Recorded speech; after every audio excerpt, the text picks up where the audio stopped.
مکۃ المکرمہ سے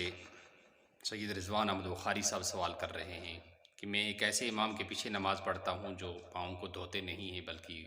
اس پر مسح ہی کر لیتے ہیں، اور میں نے ان سے پوچھا بھی تھا کہ آپ یہ کیا کرتے ہیں، کیا اس سے وضو درست ہو جاتا ہے؟ تو انہوں نے کہا ہر وقت پاؤں کو دھونے کی ضرورت نہیں، یعنی ہر وضو کے لیے پاؤں کو دھونے کی ضرورت نہیں، بس ایک بار دن میں دھو لو، بعد میں اگر وضو ٹوٹ بھی جائے تو آپ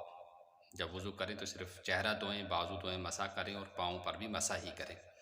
تو کیا اس کے پیچھے اقتداء جائز ہے؟ جواب یہ ہے کہ پاؤں پر مسح کرنا، ننگے پاؤں پر مسح کرنا، یہ تو کسی مسلک حق کا قول نہیں ہے، لہٰذا ایسا امام جو یہ کہتا ہے کہ میں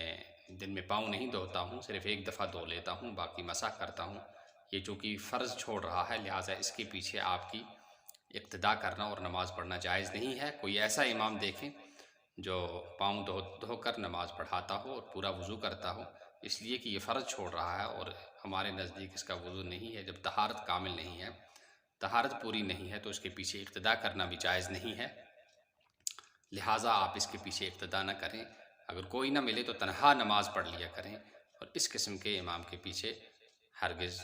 نماز نہ پڑھی جائے۔ اور آپ یہ کہتے ہیں کہ حنبلی مسلک ہے، حنبلی مسلک میں یہ بالکل نہیں ہے کہ ننگے پاؤں پر مسح کیا جائے یا ایسے موزے پر مسح کیا جائے۔ تمام علماء اور مجتہدین کا اتفاق ہے کہ جس موزے سے پانی چھن جاتا ہو، یا جو موزہ بغیر باندھے ہوئے پنڈلی پر نہ رہتا ہو، یا اس میں 2-3 میل مسلسل جوتے کے بغیر چلنا ممکن نہ ہو، تو ایسے موزے پر مسح کرنا جائز نہیں ہے۔ جب موزے پر نہیں ہے تو جو ننگے پاؤں کا تو کوئی بھی نہیں کہتا ہے، صرف شیعہ کے بغیر روافض صرف اس کے قائل ہیں۔ اگر کوئی امام ہے تو ظاہر سی بات ہے وہ روافض میں سے ہوگا، اور وہ وضو کا ایک فرض ترک کر رہا ہے، اس کا وضو ہی نہیں ہے، تو اس کے پیچھے اقتداء کیسے جائز ہوگی؟ لہٰذا آپ دوسرے کسی امام کے پیچھے نماز پڑھا کریں، اور اگر دوسرا کوئی امام نہیں ہے تو آپ تنہا نماز